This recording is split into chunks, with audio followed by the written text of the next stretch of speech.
સુરેન્દ્રનગરના લીંબડી ખાતે આયુષ મેળાનું આયોજન કરવામાં આવ્યું હતું। આયુષ મેળામાં પૂર્વ કેબિનેટ મંત્રી અને લીંબડીના ધારાસભ્ય કિરીટસિંહ રાણા ઉપસ્થિત રહ્યા હતા।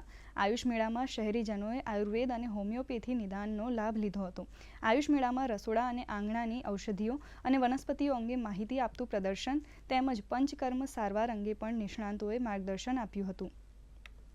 સમગ્ર જિલ્લામાં દરેક તાલુકામાં આ આયુષ મેળા કરીને લોકોને જાગૃતિ આપવી, એમનું જીવન સારું થાય, એ જીવી સારી રીતે શકે, સારો ખોરાક લે અને આયુર્વેદિકને અપનાવે તો મને લાગે છે આપણા જીવવા માટે ખૂબ વધારે યોગા અને એમનું માર્ગદર્શન આપણને મળે, એના માટેનો આ કાર્યક્રમ રાખવામાં આવ્યો હતો।